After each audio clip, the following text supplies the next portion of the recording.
Hi, my name is Renford Reese. I'm a professor in the political science department and director of the Colorful Flags program at Cal Poly Pomona. We're here today as a part of the Prison Race series to have a candid discussion with Mr. Maurice Knowledge Kelly. Maurice spent about 9 years in the California State Penitentiary system.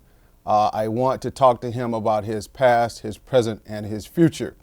I got to know Maurice through a series of letters that began in 2007.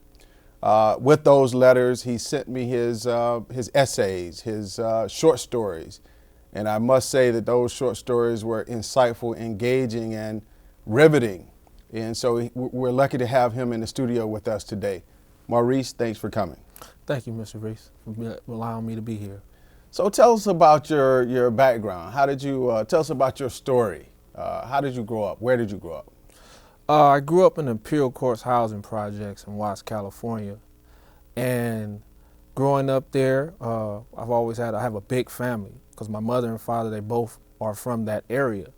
So I was always surrounded by family and surrounded by love. Yet living in a poor community, I was influenced by my community, by my environment a lot. And I grew up wanting to be Dr. Maurice Kelly. And unfortunately, I never got a chance to be a doctor in the medical field, but I ended up turning out to be what I would call a minor physician in the streets, helping people mentally and spiritually repair their illnesses, because I fell victim to the streets, being influenced by gangs, being influenced by music, my surroundings, drug dealers, and which landed me in prison. So what was it like when you were a kid, when you were 6, 7, 8 years old? What was life like for you? It was pretty good. It was pretty good. My mother and father made sure I was stayed sharp, best dressed. Every sport I played it, from soccer to hopscotch, handball, basketball, football. Played every sport, just enjoyed it. Enjoyed school. I was an honor roll student. I was in the magnet school at 2nd grade, got skipped up to the 3rd grade. It was pretty good. So when did things start to change for you? Junior high. Junior high. My junior high is it's like in the center of Watts, and at that junior high it's Markham Middle School. You have one gate. There's a Nickerson Gardens and Haciendas. Out of the other gate, there's if you go to your left, you have the Jordan Downs. If you go straight up, you have the part which would be considered Fudgetown, Nut Hood. And then if you go to your right, you have the Imperial Courts. So depending upon what gate you go out of, you're going to be labeled off top as being from that neighborhood. They'll say, where you from? Oh, I don't gangbang. Oh, I live in the Imperial Courts though. Oh, you're from PJ. So automatically it's like, that's forcing you to the gangs. How old were you? 11, 6th grade.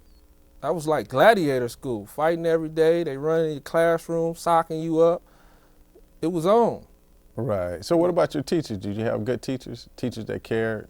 Yeah. You have your few that just sit and let us run around, do what we want. But I was in the magnet program there, so our teachers was a little bit different from the normal teachers at the school. One teacher I remember, Miss Wilson. I had a good relationship with her. She stayed on me, and she made sure I got a good education. What was your favorite subject? At that time, I would say history. Maybe history and math.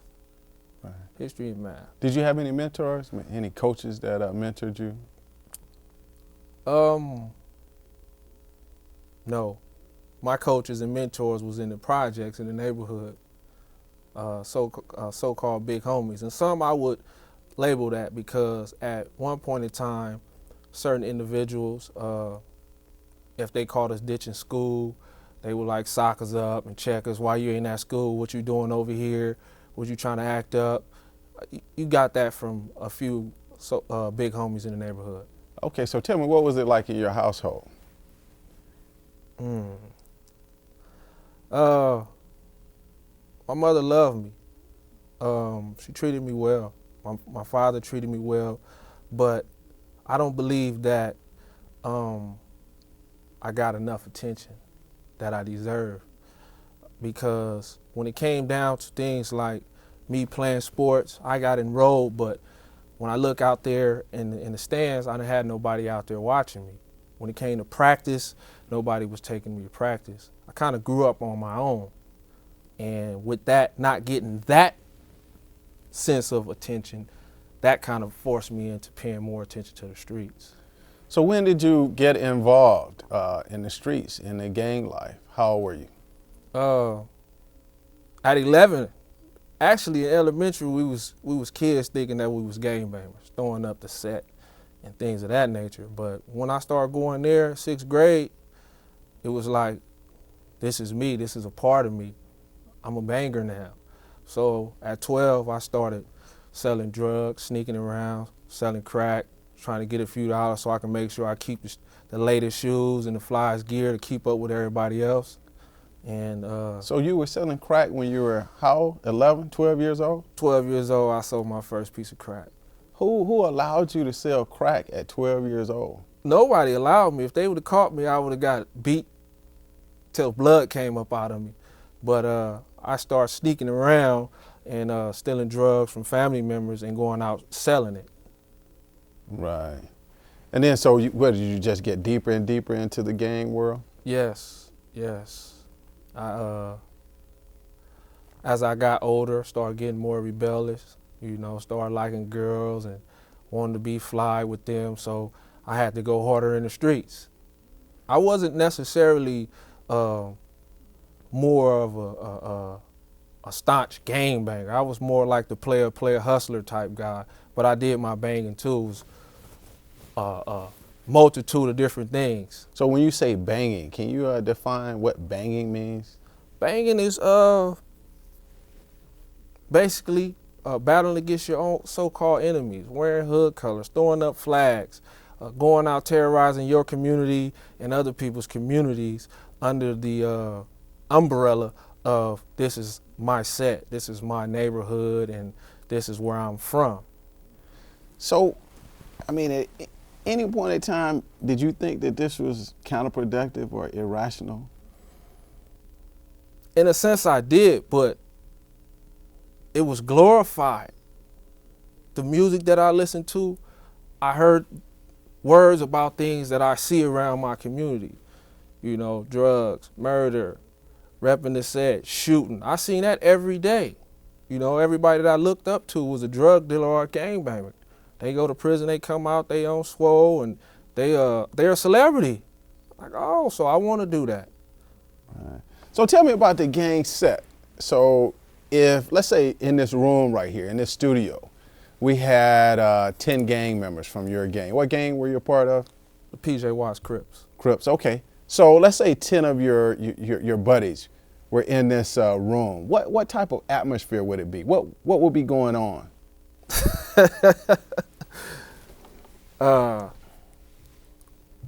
We probably be throwing jokes. We probably have a dice game in the corner, smoking weed, looking for the ladies. Okay, but nothing productive? Nothing productive. Now, don't get me wrong.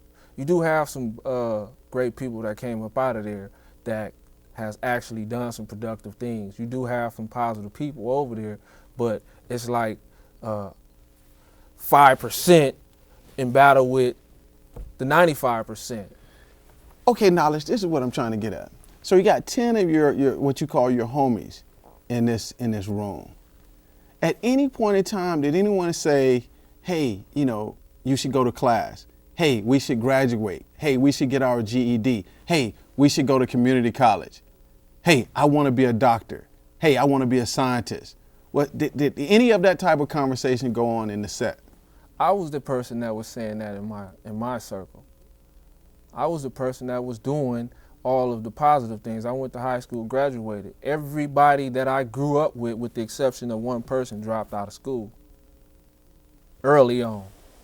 And more so, we couldn't necessarily get the education that we wanted when we got to high school because the pure course, we don't have a high school. You got to go to Jordan High School when you leave Markham Middle School. Jordan High School is right next to the Jordan Down Projects. So when you go there, it's really on, because everybody from the Jordan Downs don't like the Imperial Courts. So when you in sitting in class, you got to worry about somebody coming up in there socking you up. You got to worry about making it home from school safe. So that influenced a lot of people to drop up out of school because they was worried about getting beat up. Well, how did you survive? What was your motivation? One, I've always been a likable person. I got people that's from the Jordan Down Projects that'll take a bullet for me right now because I've always been cool with them. And it actually became quite confusing during my time going there because I would be kicking it with the guys who would like me, but they don't like everybody else from over there in the Imperial Courts. So they was like, oh, you from over there now? Oh, no. They just cool with me. Everybody have a different relationship because I wasn't coming after them guys necessarily on a enemy type level. So what about the guys in the set? What did they think about you pursuing your education? Were they supportive, or did they try to pull you down? Nah. I get to use a square, use a bookworm, but they didn't really try to stop it. Actually, when I graduated, it looked like a hood convention because several of my homeboys was out there with they flags, geared up, support me in the stands. Right, okay. So tell us about your offense. You spent 8 years and 9 months in prison. And tell us about how you started to get, deeper and deeper in terms of deeper and deeper in the prison world, or I should say the criminal world. By the time I got to prison, I was already extremely confused. It was at one point in time I thought I was Master P. I'm Body Body was the greatest movie that I had ever seen, Scarface. So I went to prison with this false mafia complex, like I was this guy and that guy. And when I got up in there, it took me a while to really realize that I would be gone for a long time. Actually, it took me from when I left reception and getting on the bus, I'll never forget it. There's a video by Nate Dogg, sings the song Never Leave Me Alone, and he's on the bus on the video on his way to prison looking out the window singing. And I was on the bus headed to Centinela State Prison looking out the window, and that song came on, and I almost broke down. I told myself, I'll be gone for a long time. I'll never see the streets for a long time. Sometimes I thought I wouldn't even make it out of there. But let's back up. Let's talk about your offense. What were you convicted of? I was convicted of assault with a firearm, great bodily injury, and discharging a firearm. Tell us what happened.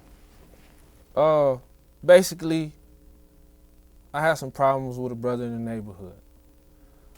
And the problems kept perpetuating, situation after situation, which led to me being threatened with, next time I see you, I'm gonna kill you. And just so happened, one day I was walking and the brother seen me, ran out with his arm behind his back saying, "What's up now?"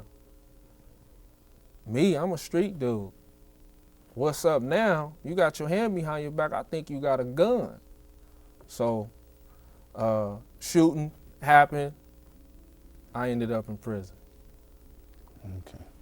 So tell me what it was like when you got to Centinela, your first, let's say, first day, first 24 hours. I was ignorant, hit the yard, trying to be hard, running up on dudes. Where you from? Trying to get me a jailhouse reputation. And then I got to seeing the politics and seeing that actually the same dudes that I've been trying to kill on the streets, my same enemies, was the people who was walking up with soups and deodorants, talking about how you doing, brother, I'm this, that, and the third, and basically we at peace. I was like, what? Ain't you in jail for shooting my homeboy? Oh, it's prison, we don't, it's politics, we black, we ain't on that tip in here. Okay, so tell me about the racial dynamics in prison. I mean, you're black, so that means all of you are together, you have this camaraderie. Oh, that's ridiculous. Prison right now, today, is like Jim Crow South. and it literally forces you into becoming a racist person. I didn't go to prison racist. I didn't go to prison being separated from Hispanics or whites. I have Hispanics, Samoans, whites that I grew up with, buddy, ate out their house, slept on their couches. And when we get to prison, can't even talk to them. Ain't no shaking no hands. It's, hey, what's up, man? Oh, and get up out of the way, because if you're talking too long, then you cool with the blacks, and that means that it's time for you to get bust on. You know, it's everything's segregated. Whites have their water fountain, Mexicans have their water fountain, they have their own showers, they have their own workout area, they have their own chilling area, their own basketball courts. So it's really Jim Crow South. If you cross that line, they have all right to put their hands on you. Right. So tell me about how you did your time. 8 years, 9 months, that's a lot of time. How did you do it? The first 3 years I was a buffoon. Straight clown. I didn't want to do nothing, didn't want to read, didn't want to do nothing but hang with the homies, smoke weed, drink liquor. First of all, how do you smoke weed in prison? You smoke weed in prison just like you smoke weed on the street. How do you get weed in prison? The deputies bring it in, or inmate smuggles it in some kind of way. And once it's in, it's always there. You buy it and you smoke it through toilet paper, paper bags, toilet paper wrappers. Oh, okay. All right, so tell us about it. So the first 3 years, you say you're a buffoon. Straight clown. Okay. So what about the fourth year? I started to transition. My grandmother died while I was in prison. All my homeboys, had about 7 homeboys. They ended up getting life sentences or getting killed. Had some conflicts with individuals in prisons, and it kind of forced me to feeling like I was alone. My back was against the wall. Me and my mother had clashed, and I felt like she was against me. Me and my father wasn't corresponding, and it was nothing but me. So being felt left alone, being felt like my back is against the wall, I was left to do what any human is supposed to do, or any animal or creature is supposed to do, and that's protect themselves. And I fought back, and I told myself that I can be more than this, and I start building mentally, physically, and spiritually. Start books. I had a mission to where I had to read at least 8 books a month and be able to do a book report on them. If you ever saw me without a book or an ink pen or a notepad, I was gonna give you 100 push-ups on the spot.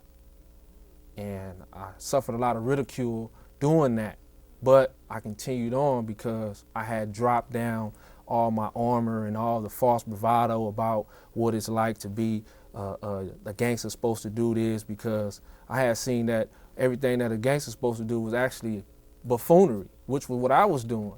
So it was time to change the page, trying to do something new. Okay, when did you start writing? I actually started writing a little bit when I was in reception. I wrote some stuff, but I didn't really do it. However, in 2006, me and my mentor, I call him Pops, Minister Trey X, we started a magazine called The Hidden University, as well as a brother named Supreme. He actually a brother who enlightened me and brought me into the name of knowledge, but he ended up leaving. We all started a magazine called The Hidden University, and I wrote a piece called A Message from Knowledge. And I asked him, I said, what should I write? He was like, it's a magazine, just write something from your heart, send a message. So I wrote A Message from Knowledge, and I told the truth about how I grew up and how I fell into the illusion of the streets, and how I started making the transformation and becoming this person of knowledge, and the ridicule I suffered, and how I was continued to push regardless to whom or what. And we put the magazine out all over the prison, and I got so many people walking up to me, shaking my hand, saying, brother, you helped me understand myself. Brother, I enjoyed that, I loved that. And Trey X, he was a writer. So he was like, brother, this your niche, continue to write, continue to write. So he started helping me write and showing me different formalities and how to express myself. And I just kept writing. Okay. So if you had let's say the power to change the prison system in California, tell me, what types of things would you do? That's a complex question, because I've sat in there several times and said, oh, if I was in power, I would do this, I would do that. I would make education mandatory. Mandatory. That's what's suffering in there. When you come in to prison, you'll be greeted with a dictionary, for one, a Bible or a Quran, with both of them, a Bible and a Quran, and a notepad. We need book reports. What type of benefit do you think this would have? The power is in education. The power is in conquering the ignorance within yourself. When you get some knowledge of yourself, then you have knowledge of the world. You have to know you and know what you're capable of and what you're willing to do, and cultivate will within you. Once you cultivate will, there's no limit to what you can do. So tell me about now. I mean, what's your mindset now? You've been out since July, and you're in the free world. Tell me, first of all, how is it different? The streets is not how I imagine them to be. They're not how I imagine them to be. I come home as an individual who's suffering from the perils of society. I'm back on the streets, poor man, no health care. Right now, sitting here, I have a toothache and a headache because as a slave to a system who told me that I have to be under their custody for 8 years, 9 months. Everything they say, do, they got to take care of me and feed me and clothe me. They just spit me out with $200 and told me to not come back to prison. Now I don't have a job. I don't have no health care. I don't have no money. I have a toothache, and I'm forced to look at the reality as like, what are you going to do? How are you going to survive these streets? And I'm doing it. Right. So I want to talk about your book.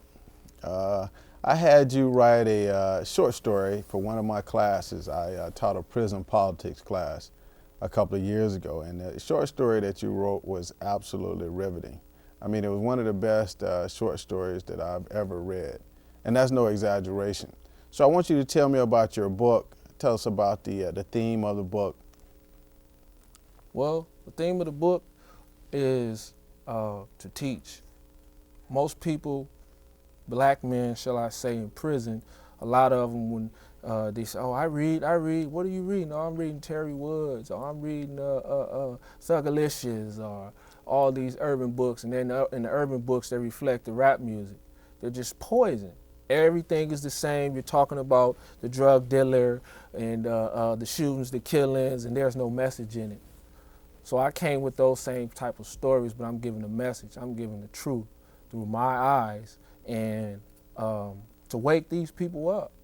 It's not a game out here. We out here playing games, thinking that the streets is the way to go. But there's only 2 options when you're in those streets: death or jail, or smoked out, or crippled. You know. So tell me about your process in writing this book.